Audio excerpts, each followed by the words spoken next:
I'm sorry, and subsequently there was a work that looked at representations of male identity, gender relations and conflicts in everyday life of militants, and the book was published in 2000. The title in my Italian is not existent, called La Morale Comunista, and won the most important contemporary history award in Italy. So this is not one among many, but it's a very important book. Professor Bellassai was also the editor of a volume dedicated to several aspects of the history of Italian masculinities, Genere e Mascolinità. It's titled, the essays were taken from a conference that took place in 1998. I'm mentioning it primarily because it helps us situate the study of masculinity in Italy. From what I understand, it was the first important conference focused on masculinity history in Italy, which itself is interesting to see when particular countries come to study and recognize masculinity as a topic worth of study. He's the author of La Legge del Desiderio, which is a monograph about the dynamics of male desire, dealing in particular with the debate on prostitution also in the 1950s Italy.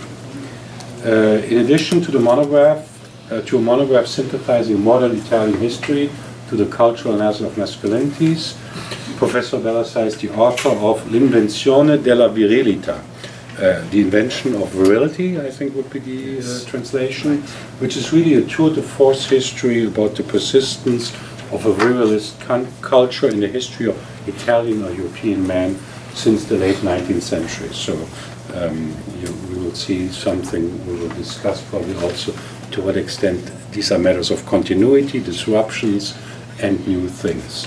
He has written dozens of essays and articles in Italian and international scientific journals, focusing on gender stereotypes, misogyny, homophobia, the complex dynamic of male identity, homosocial relations, gender discrimination, and violence against women, and the relationship between women's studies and masculinity studies, which, I don't know if anybody from WAX is here. Is anybody from WAX here? Maybe one could interpret that as a sign of the continuous problematic relationship between masculinity and women and gender studies, or women's studies. So in many ways, and I'm saying this in I think some of Professor Bellassai's activities mirror the activities of the center, of our center. Since 1997, he has collaborated with several women's and feminist associations in the organization of projects, public events, and educational activities at various levels. The mission of our center is very similar. There's an outreach component to it.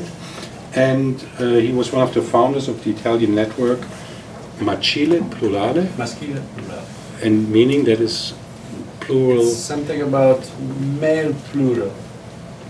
The objectives of its activity have included analyzing the various aspects of the male conditioned society, which is what we do all the time, in the dynamics of masculinity, countering misogyny, homophobia, and all forms of discrimination and inequality based on male privilege. So join me in welcoming Professor Bellassai, who will talk to us about the disappearance of the invisible man, which I take to be a kind of update on the condition of Italian man, so to speak. Thank you. Thank you very much, Daniel, for inviting me to give this talk to you. Thank you to Robert to help me organize this. Thank you to you all for coming here. First thing I will say is I apologize for my bad English. And this may seem a formal statement, ritual statement, but it is not. It has practical consequences. Some words I will use may be not appropriate.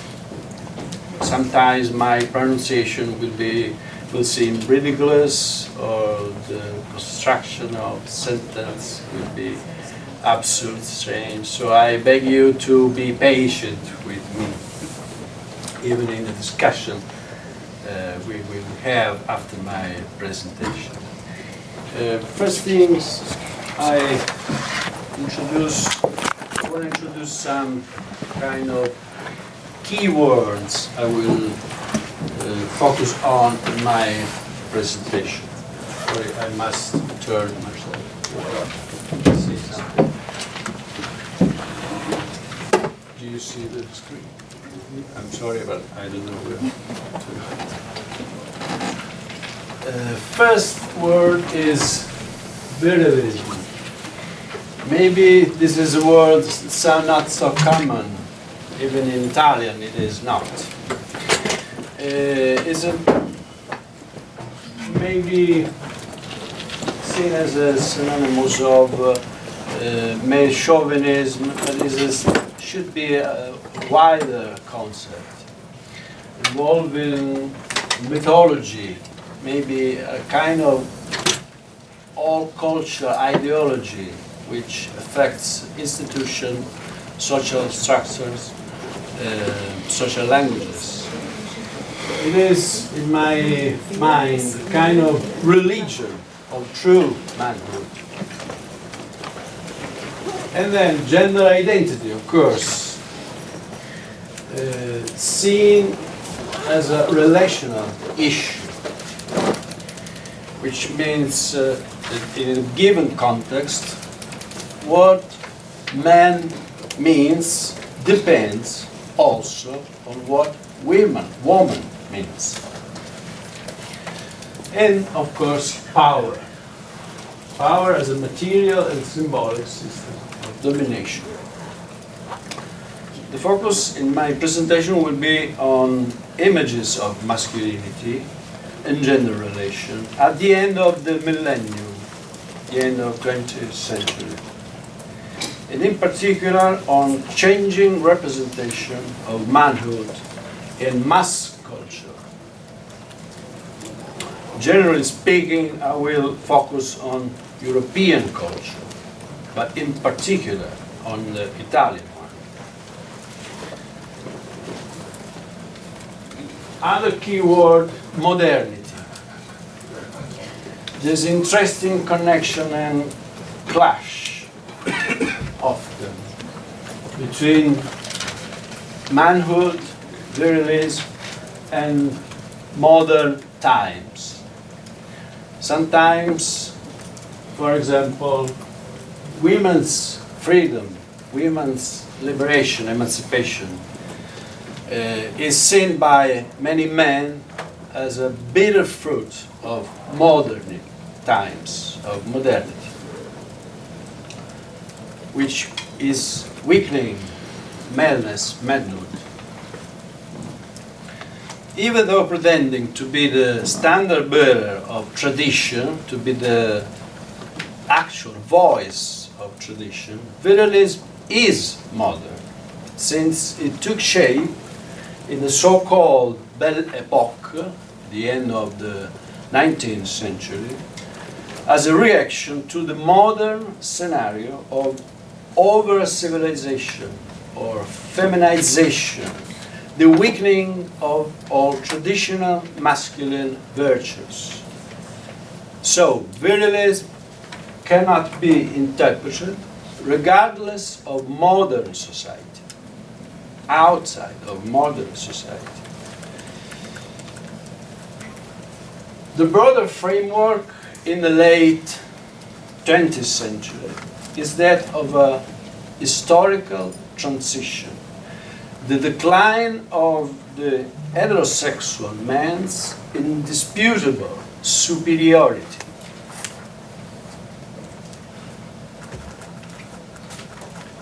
In the 1960s and 1970s, that ideological machinery goes around in circles, doesn't work anymore, because the principle of a natural superiority of men over women loses legitimacy. Do you say this? Loses legitimacy? Sorry, I'm sorry. Sometimes I'm insecure about some expression. The nationalist exit strategy from the so-called crisis of manhood is no longer attainable. Think of fascism. It was a triumph of virilism and the triumph of nationalism. And the two things are connected, of course. And finally, in the 60s and 70s, the main enemies of the triumphant straight man, feminists and homosexual, seem to be on the offensive. Going back to the end of the 19th century, in the fin de siècle, the orthodox masculinity, virile, powerful, heterosexual, boasted a kind of ontological superiority over other gender identities. But now this primacy is no longer undisputable, even in the common sense. Even in the common sense. In high culture, it already was not at the end of the 19th century. Now, maybe virilism is dead, but is not buried. In our time, men didn't yet get over the loss of that good old supremacy. Definitely, in the end of millennium imagination, a cautious pluralism of gender identities is now legitimized, even within masculinities and femininities. But most importantly, the traditional male gender's prerogative to assert itself as a neutral and universal subject comes to a gradual erosion. On the dimension of a culture, imagination, representation, social representation, this change arises in particular through a very important phenomenon. Masculinity appears out of its invisibility, comes out from its invisibility. This is not only a matter of communication, of social languages. Invisibility is not only an optical issue, but is closely linked to the very position of power, as a number of gender scholars have emphasized in the past decades. For example, as Laura Lee Downs, an important gender historian, put it, historians of gender have often noted that one of masculinity's defining traits in the modern West is its very invisibility. If women have been marked as the sex, masculinity has managed to remain discreetly out of sight. We can note these are dynamics not only related to gender. Indeed, it is a process that Roland Barthes, with regard to the historical rise of the bourgeoisie as the dominant class, called ex-nomination. The bourgeoisie has cancelled its name. The bourgeoisie is defined as the social class that does not want to be named. So a subject in power very often claims he is going beyond his specificity.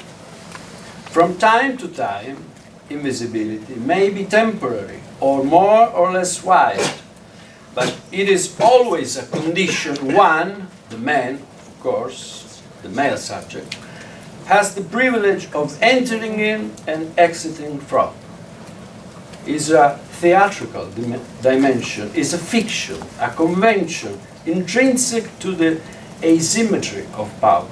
Do you remember the famous tale by Hans Christian Andersen, Emperor's New Clothes?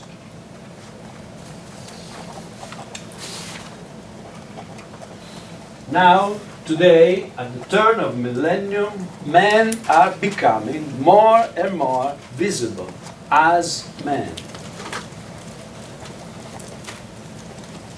In the media, this also means that their body is increasingly exposed as gendered.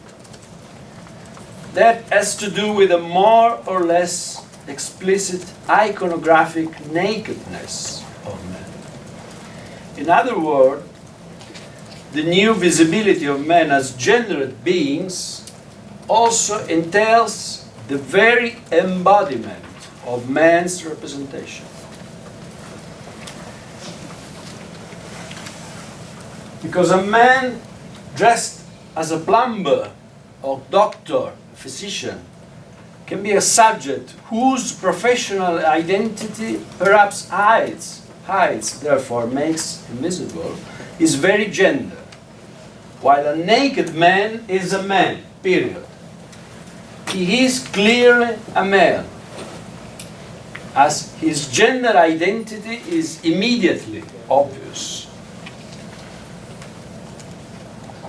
Of course, these are two Italian ads. One from the early 60s. You see the old man. This is a, how do you say, grease. The stuff you put in your hair.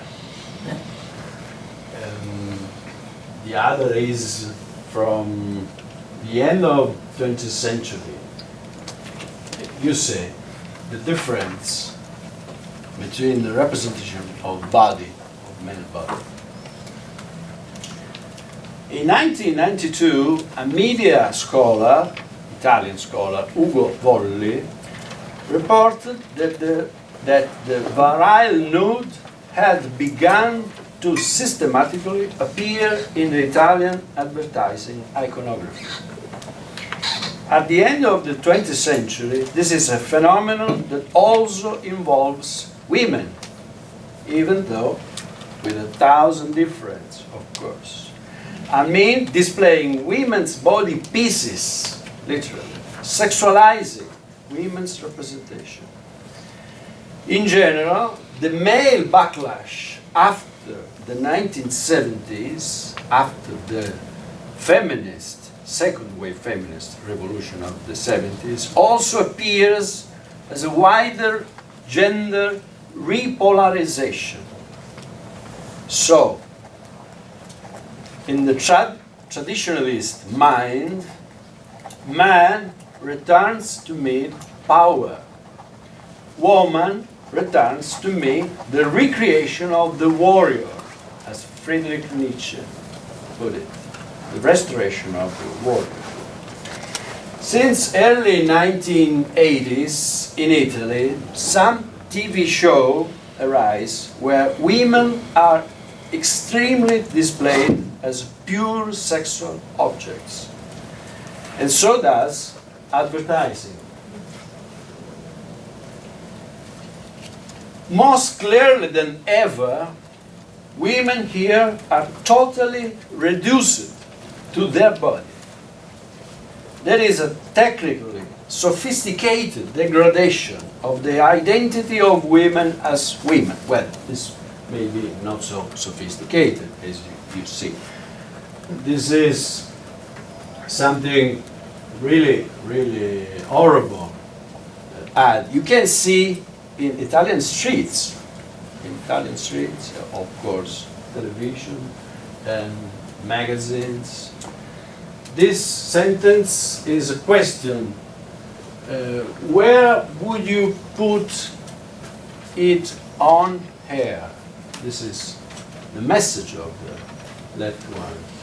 And the other, take me for performance. It doesn't have nothing to do with women, of course. This is machinery.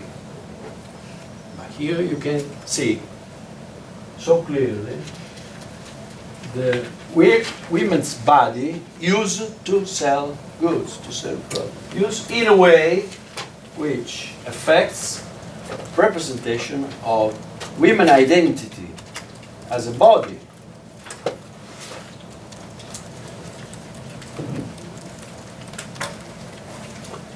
Let's go back to our main subject. Male nakedness in historical perspective is the sum of two factors.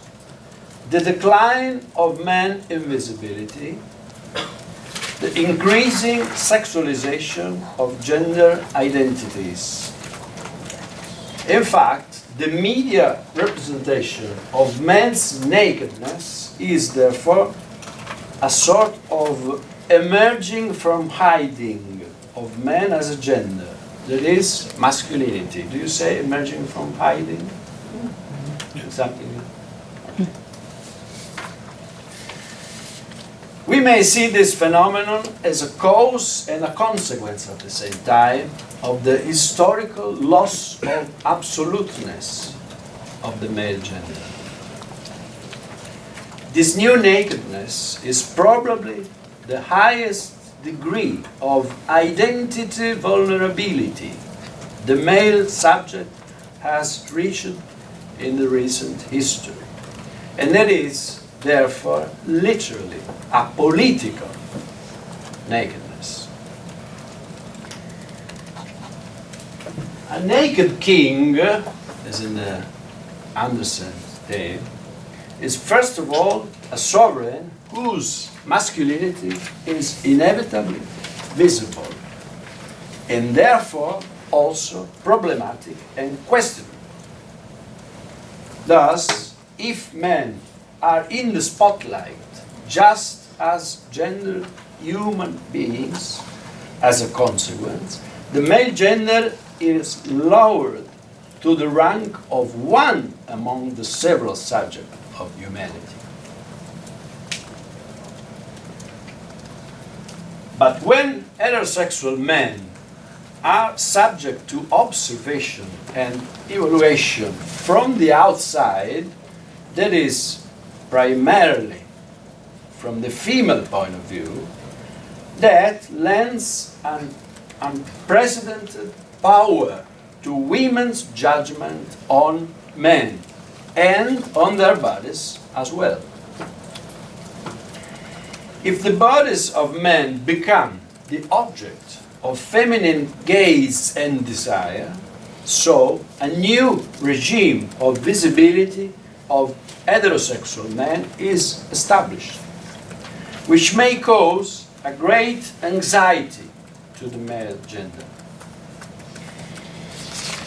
If we look more generally at the second half of the 20th century, we can see that this new representation of masculinity comes after other fundamental changes of patriarchal balance. The Achilles heel of a mythological Italian virility, we still have shirts, Italians do it better. We are still selling it in shops. Was stripped by the two factors of a growing women's freedom and of a broader socio-economic transformation. The second wave feminist revolution since the 1970s, despite countless efforts by the media to exercise it, has mortally affected the old virilistic patriarchal cosmology. The deindustrialization of the 1980s and 90s violently destroyed an enormous element of traditional masculine security, self-confidence, for many decades. That is, the social centrality of the male worker as the very foundation of present and future humanity. And this is quite important in Italy, where a left-wing workers' movement has always been strong in the 20th century. At the end of the millennium, this overall situation meets an outstanding representation also in the arts.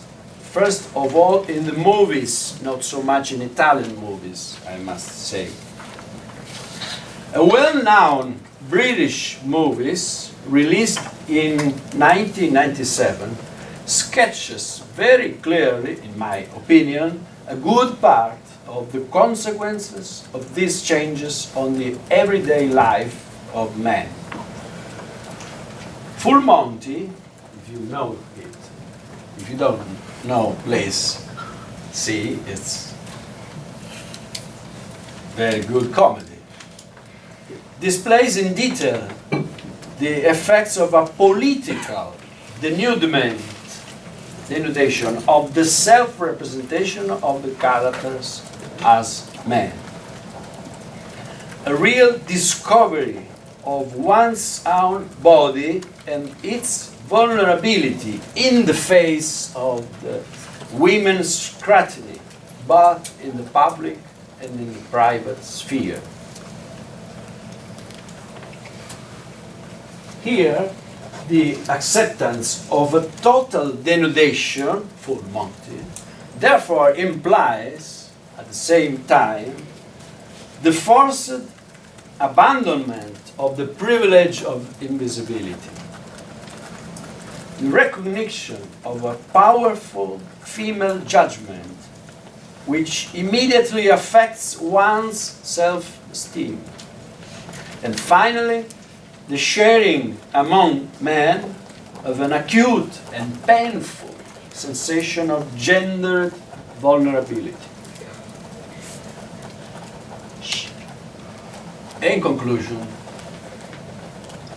the collapse of the 20th century patriarchal order has taken away the privilege of neutrality from men, making them lose the attribute of a triumphant and undisputed gender superiority.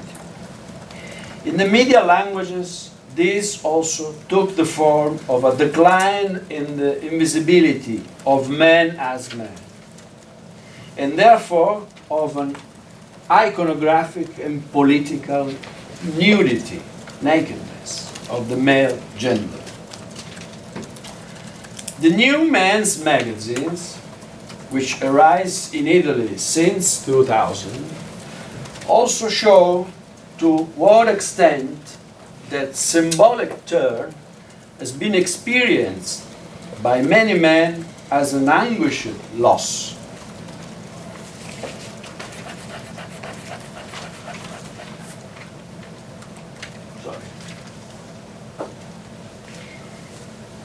This is a remarkable commercial sector that morbidly insists on the new insecurities of men about their bodies. An article published in the Italian men's magazine Fox Uomo in 2003 can be seen as a good example of such a situation. The article is dedicated to the blemishes of the male chest and to the ways to solve them. Is that clear? Mm-hmm. This is the article. Gynecomastia, I think this is the pronunciation, a scientific term that indicates excessive breast enlargement in men, can cause insecurity and difficulties in relationships with people, especially with women.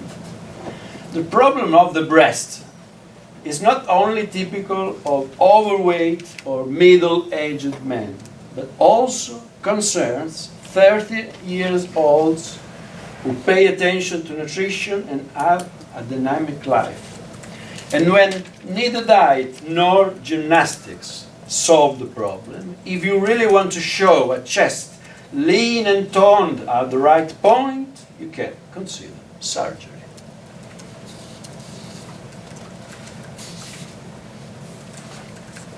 The title of this article is extremely interesting in regards to our subject.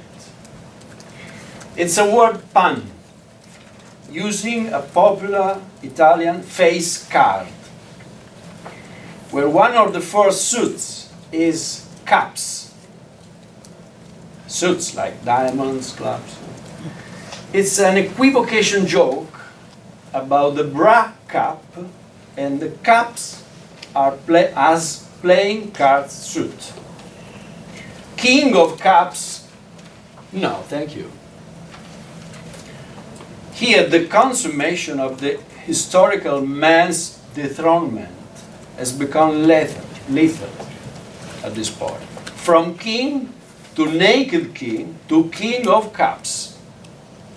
Actually, too much, we can say, for the last orphans of the legendary Italian virility. Thank you.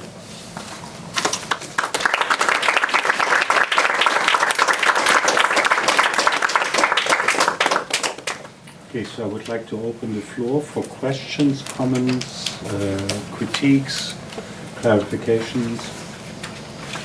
Thank you for the very interesting talk.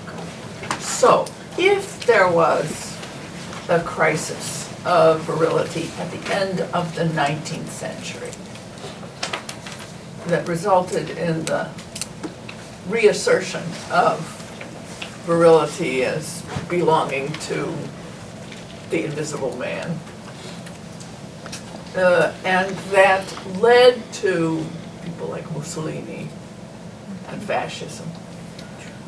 And there has been again a crisis of masculinity at the end of the 20th century.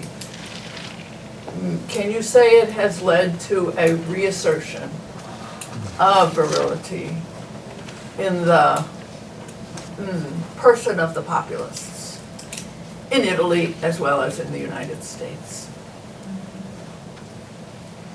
Thank you. Maybe we can gather We some can collect questions. a couple of questions and then we'll make several rounds.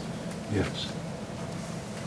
I was interested to perhaps compliment. Thank you, Sandro, for such interesting talk and thought-provoking. I have a question about,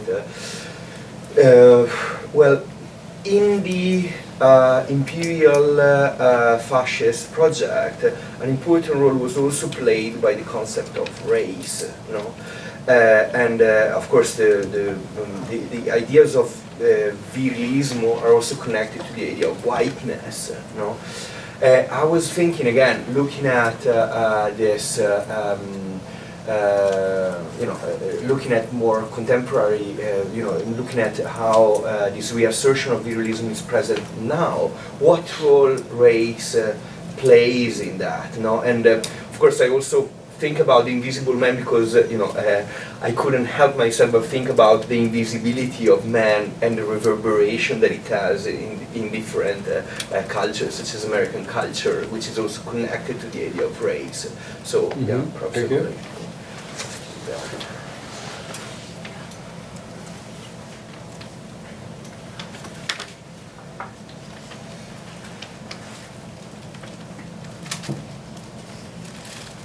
Maybe you can answer. Oh, yeah, sure. I just have, I don't know if this will apply to the Italian context, but here in America right now, in the current political climate, there's this whole idea about these forgotten white men, the forgotten workers. And I know you touched on the loss of economic security through the deindustrialization, but I'm wondering about the anxiety that comes with not only the visibility and exposure of nakedness, but also what does it mean to go unseen, to be forgotten as a man, and where that sort of, how those two forces work together.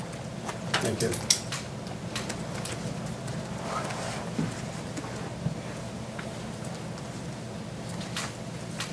But I can. Crisis. I use this word with some cautious attitude because we might conclude that yesterday everything was fixed, and suddenly something happened, and now there is crisis.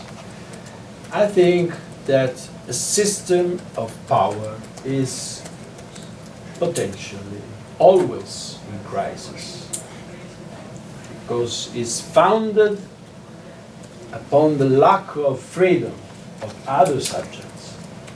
So is bound to bear contestation from the oppressor. I'm sorry, I cannot express properly because the language is very poor. So I hope you understand what I mean. So, in the past, this balance, this contradiction were hidden by a rhetoric, by a ideology, by a cosmology, the love, the natural love of man's superiority. The nature wants it. God wants it. It is written in the nature. At a certain time in history, woman's freedom broke this game. So the machine would not work anymore. And as well as in the tale from Andersen, when the game is broken, you cannot make it work again. There's no way. So the situation now, in my mind, my opinion, is that there is no tradition of man's identity, masculine identity, which not in the social languages, in social communication, which not involves the position of power. Still, in our mind, to be a man means in many places, in many situations, to have some kind of power, but lose power over my family, over in work, in everywhere. I'm diminished man in a certain way.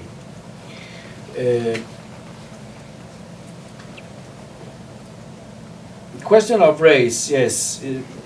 Of course, in America, the question is very different from Italy. In Italy, we have this problem of race, which obviously means the problem of racism.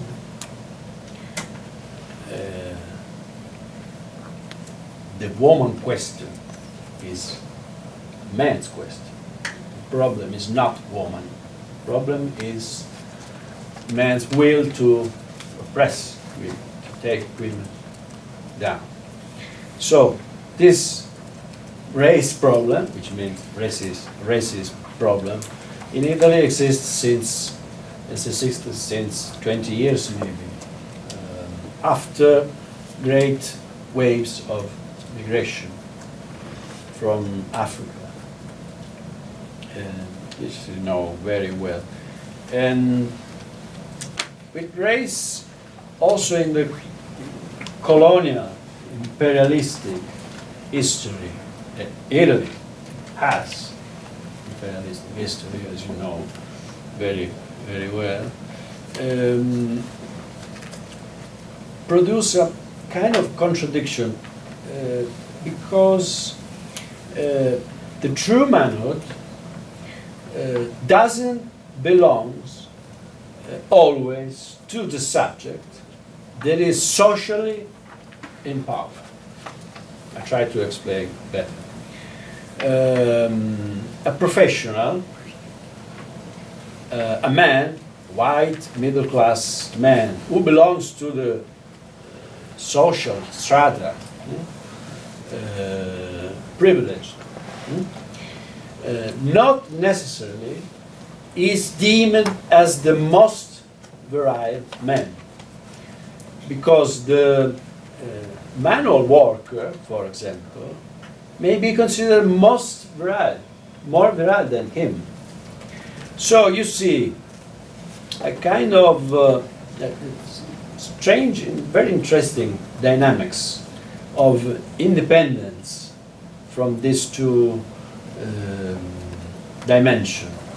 the social dimension, social hierarchy, and gender hierarchy are not always are connected in the same way. They move together in the same way. And with race, it happens almost the same, because non-white men in the popular imagination sometimes, very often, to be honest, are deemed to be more virile than white men. White man doesn't work with hands, doesn't face a strain of life, so the real man is working hard, has a body, muscular body. The body of a professional man, suit is not, or a university professor, is not so virile. Maybe a worker, steel or whatever, is deemed more virile. So there is this interesting contradiction. It's almost the same thing, the same dynamics with white and black. It's a kind of sense of inferiority, you can say this, inferiority, by white men. This is interesting in World War First.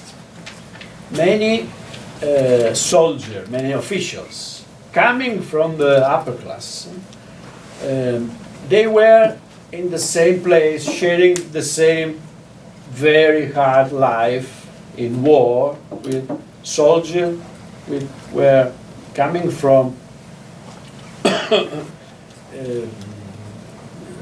they were peasants or factory workers. They were virile, they were the real men. And this sense of community was experienced by many bourgeois men as a therapy for their lack of virility. A sense of reintegration of the manhood, collective body. This is very interesting. You can find it in many memories. World War First produced many memories, many. And I don't know very well the situation here in the United States, and I know the many angry white men who present themselves as victims of this politically correct and feminist, ugly feminists, and so on. And yes, this is an interesting position now. It's rising even in Europe, even in Italy, this kind of victimism by men as the new oppressed gender, in some kind of I think the truth is that men are very simply terrified by freedom.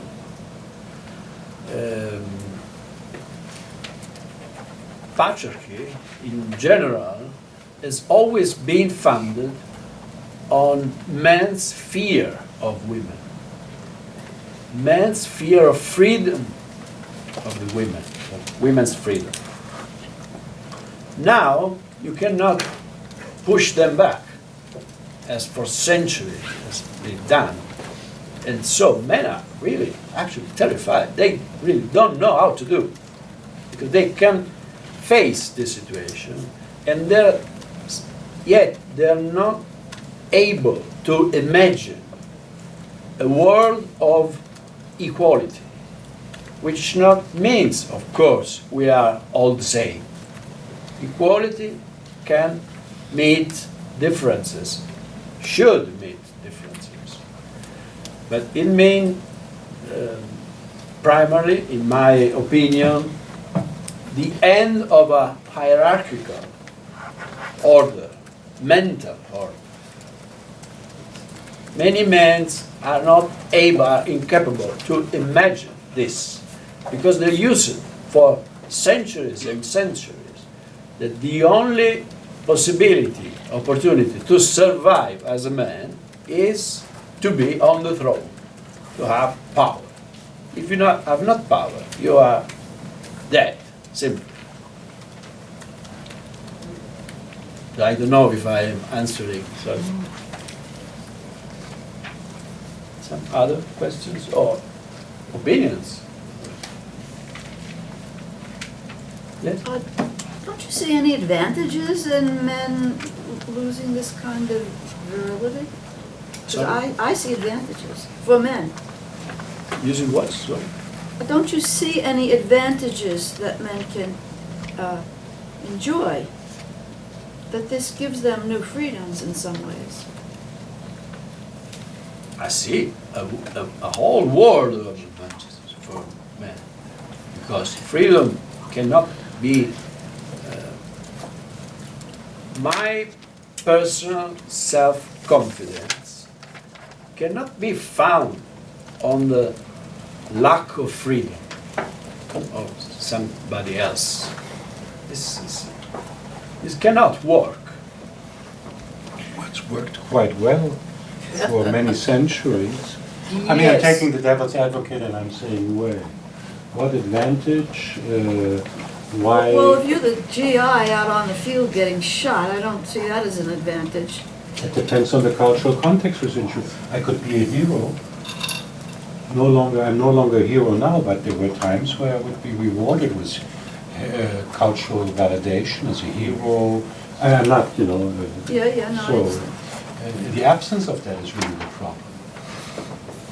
The absence of the hero cult and the old way of dealing with masculinity, for me, yes.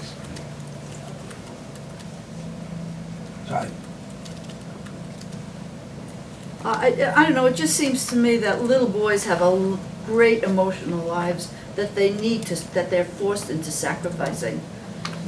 And that's one of the advantages to me in terms of, the new situation for men is that maybe they can now have an emotional life and live an emotional life, which I think is very exciting. I do agree, absolutely. If I can add to this discussion, I mean the freedom is all those options that open, right? But also the freedom is something that we fear. Because if the path has been prepared for you, you just follow it. And if so many options just open, sometimes we don't know what to choose. And then we are aware that we are the ones responsible for the choices we make. So a whole world of possibilities open for the new models of masculinities. But also a lot of fear whether what I choose is right or what I choose is wrong. And I'm the only one responsible for my choices. I just can't blame the culture. I can't blame the role. I mean, like many men, like the old-fashioned men, let's call it, would probably complain about the role they were put in, like not being able to express the emotions and so on and so on. But on the other hand, they could blame the role. Like, that's the way I had to be. It's not on me. Right, so. Please. To build off of that, I feel like in terms of speaking of advantages for men, a lot of men might feel a disadvantage in the sense that because they have to follow these predestined paths made by their fathers or grandfathers, they have to follow some sort of social norm, which they may not feel like they fit into, like in terms of expressing emotion. Like most suicides are by men, and a lot of like mental illnesses are possessed by men, and I feel like a lot of that stems from the fact that we're not supposed to show emotion, or we're not supposed to do certain things even though we might feel the urge to. So I feel like with a newfound equality, like an actual equality between men and women, it might reduce the suicide rate for a lot of, in general for men. like worldwide? Yes, I started this research, which is for me not only academic research, but personal and political research, some years ago.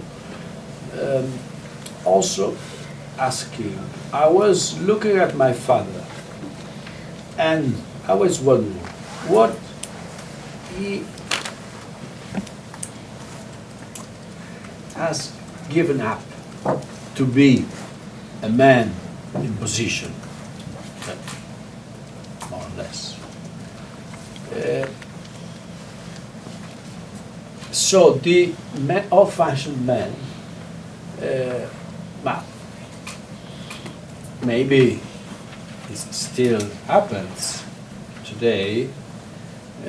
We too are forced into strict models of identity, of attitude, of perception, communication, expression of ourselves. That has nothing to do with our real needs, our real wishes, our real desire, for example. And so the problem is, if I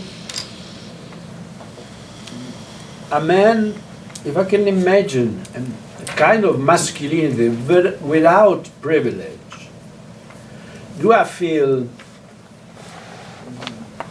good or ill? Many men cannot be a kind of masculinity which worth his name without privilege, without power. I think there should be this, not for political principle, abstract. Somebody told me I have to do this, I have to think this. Because you are simply looking for your freedom from others. You are making a world where people, every people, can be more free than we are now, than our elders were some time ago. This is what I think. So this is very important from an historical point of view, from an historical perspective, for me to underline that all this, and we are here now to talking about this, because of women's revolution. Because a man cannot see himself. Our eyes can see the whole world. They cannot see themselves. I cannot see myself. The others can see me. But if in history there is no other as a subject legitimized to speak, to have a social dignity, this is only the male subject, so I cannot see myself. When in history the position of the freedom of women has grown, so men had to take into account the female gaze, the point of view of women. So men could see themselves thanks to women's freedom. I don't know if it's clear. Sorry, this is bad English, but I'm trying to do my best. So it's very ridiculous from my mind to see feminism, to see women's freedom as a problem, as a threat for my security, for my personal life. enormous opportunity for men too to enlarge my perspective, my horizon, personal and political. The two dimensions are connected, of course. Hi. Do you see the eventual merger in Italy of men and women in society? Sorry? Do you see, like through sociological trends in your gender studies, the eventual merger of the societal roles of men and women kind of come together into just one non-gendered type of person? Yes, this is only beginning. And now, even in Italy, for example, queer studies are coming in. But the Italian university system is very traditional. I cannot imagine 20 years ago when I began to make research and teach about this stuff, masculinity. My colleagues were looking at me, what? This check.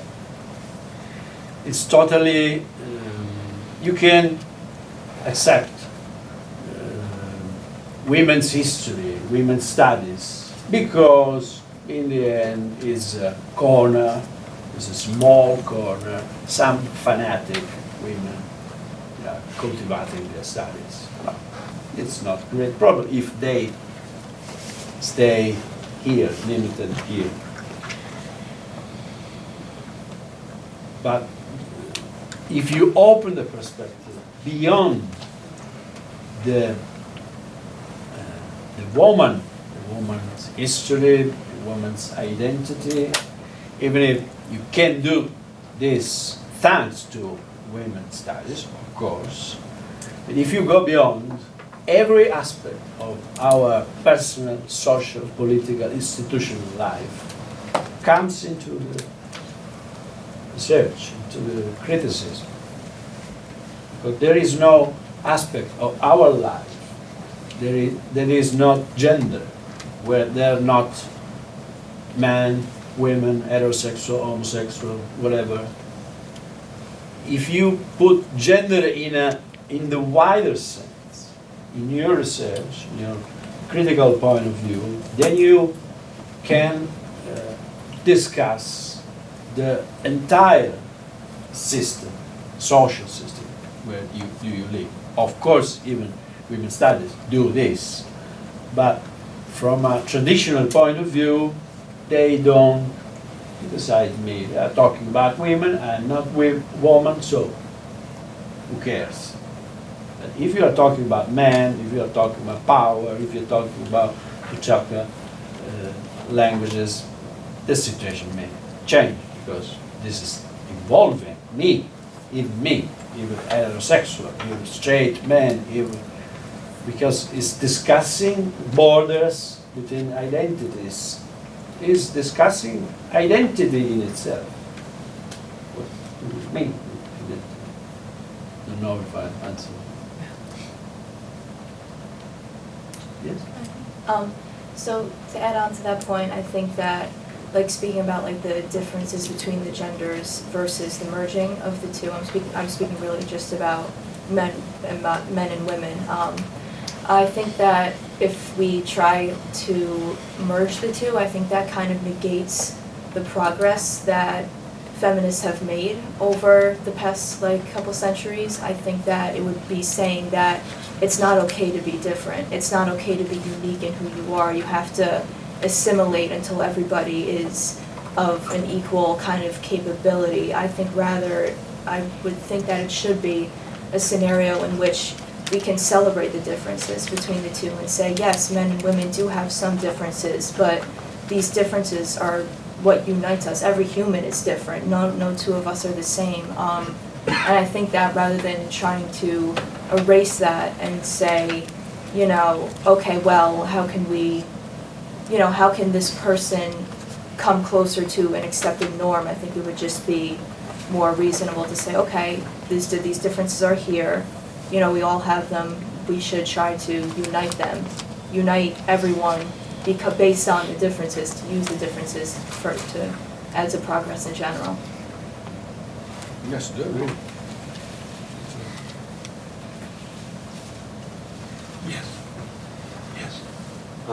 So do men fear their own loss of virility more, or the fact that women gain more power as they're moving toward this more feminist movement?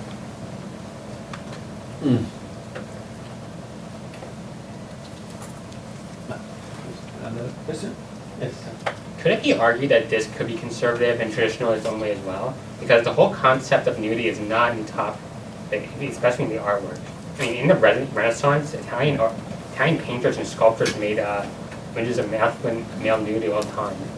And it's not very uncommon in societies for people who appear in the nude, including men. Well, thank you for a very interesting question. It would take much time to go in deep. Of course, in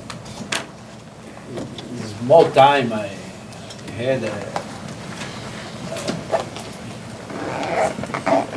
I had to put away a lot of connection question, development of this discourse and difference, of course, or different identity. It's I would be already satisfied when I can see that masculinity as a subject is considered, because the problem still is, of course, not here. Very good place for this, but in society and even in academy, gender means woman. There is woman, and of course there's a reason, historical reason for this, because this has been the historical fight women did for their freedom, even in studies, in researches, but can we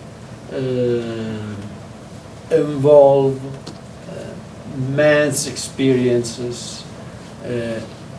Men are as a collective entity, social, and the male gender. And yes, I think we should, of course. And it's not taken for granted in common sense, because almost always, if you say man as gender, people that's what man as gender is women, no? So race is black, or this is necessary, absolutely.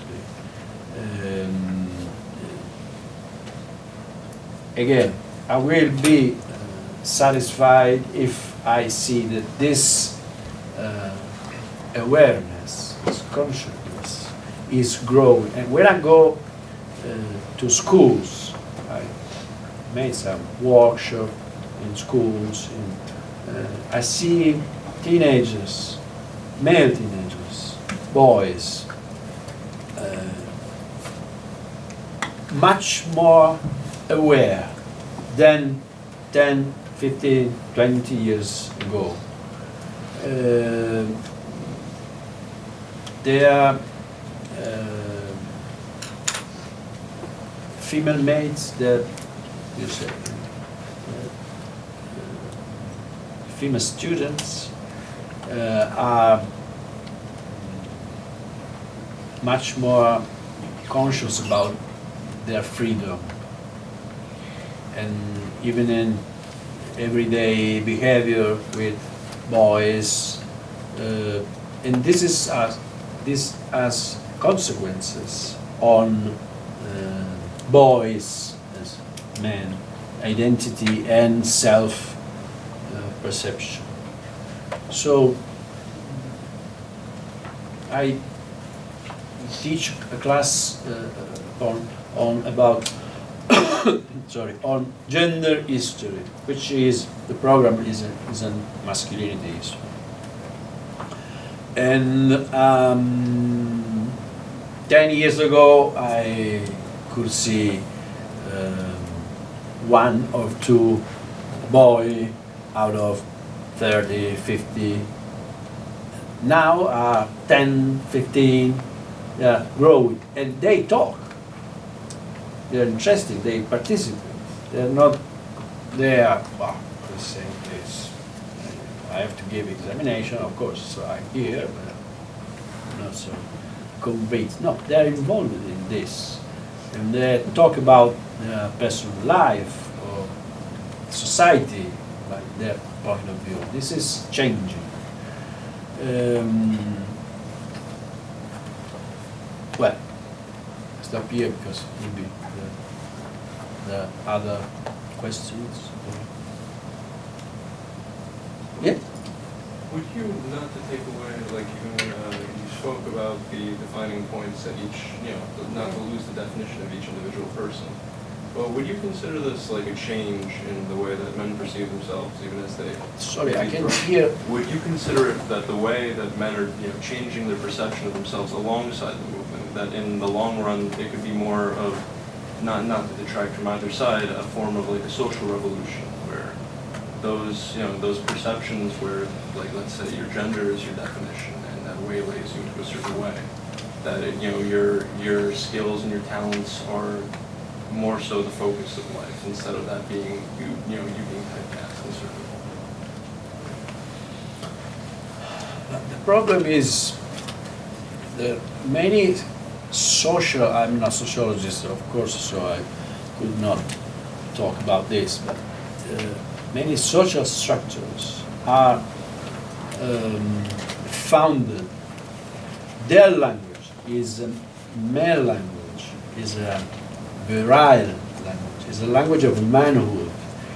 We had, and we still have today, manhood inside the pillars of our society, institution, law, and social relationships in work, in organization of time, for example, in many. So the first step for kind of revolution, changing this, is to be aware of this.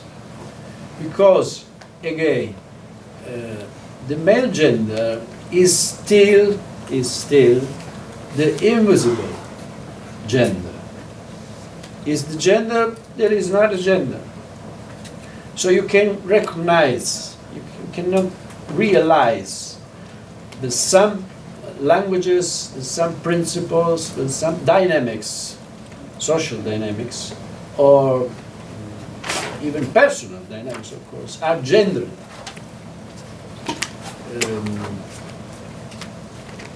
In the world of women, yes, it is, of course. Women are gender. So if a woman is talking because he has a gender, so he speaks like this, and so on. Men don't. So first step to change something, in my opinion, is to recognize the gender mark in a manhood sense of our society, of our social structural languages. Without this, we cannot. I don't know if it's a disappointing answer.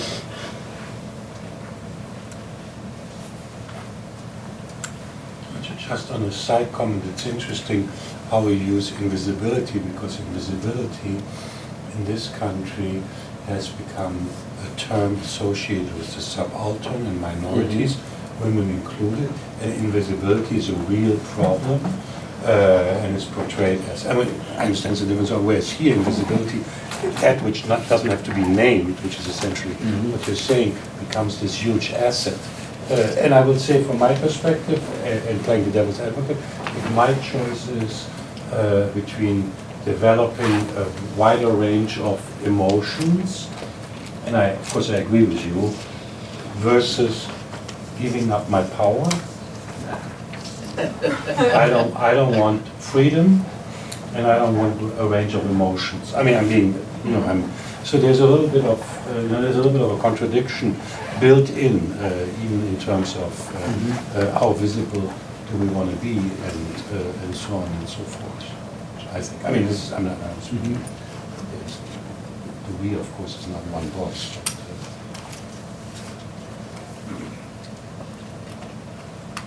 I'm also wondering about since the. I wonder if this is a bit fanciful, but the idea of economic protectionism, which is the only mechanism, the only form of protectionism that right-wing populists offer, and I'm wondering if this is not some kind of transposition of the man protecting women. It's the last resort. I mean, it's a complete silly kind of vacuous thing, but it's telling that they all harbor this economic protectionism, which is economically it doesn't make sense. It's all these And masculinity. And masculinity. In what way?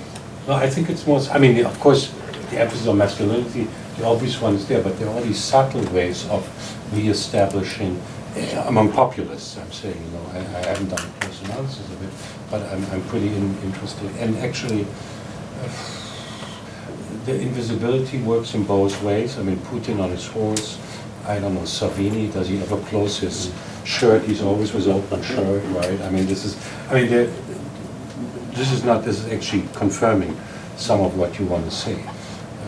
So the invisibility works, I think, selectively. I put this way.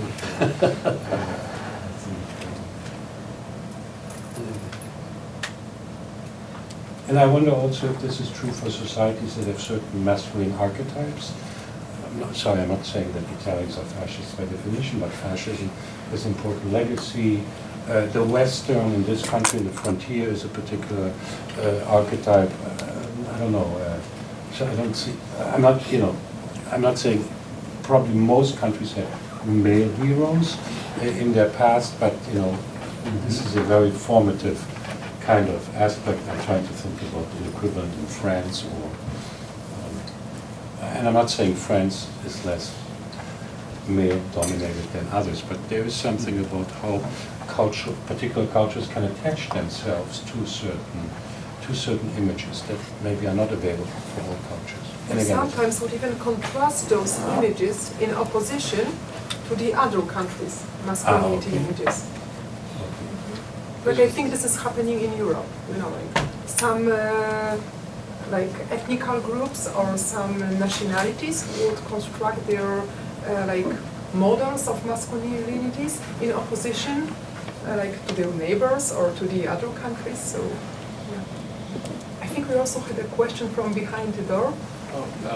Just to reinforce on what you spoke about the nature of masculinity and giving up power, is part of that element of masculinity that that for subjective invisibility that you speak about, that you could attribute that to the nature of how certain actions by men are dismissed because of their so-called ability to they're just part of the crowd, that like the actions of a man like Brock Turner, that he commits a crime, but he's just a guy. He's made a helpless mistake. He made an action, or going back to a more traditional example, that boys will be boys.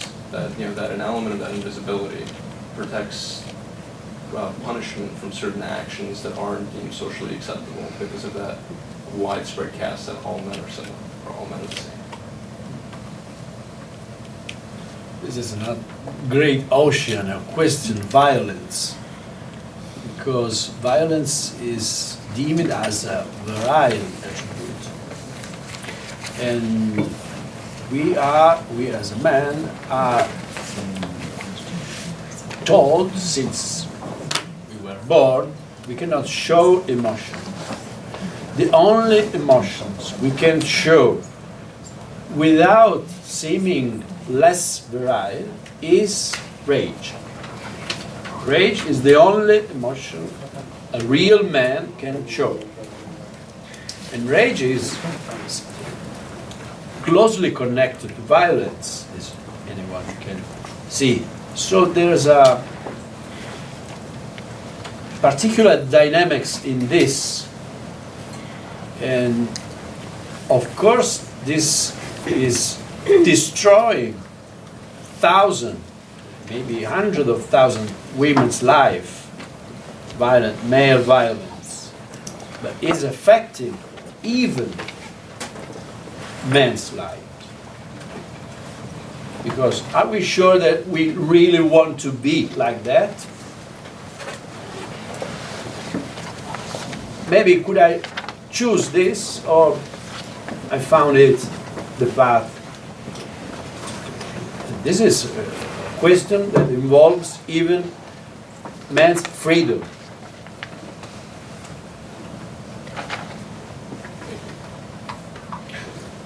I'd like to thank you, because people Thank are going you. to Thank watch you all. now, but I want to thank you both for a very informative talk, and also one that is clearly very evocative. I think many of us share the feeling that we could have continued this conversation quite a bit and quite in depth.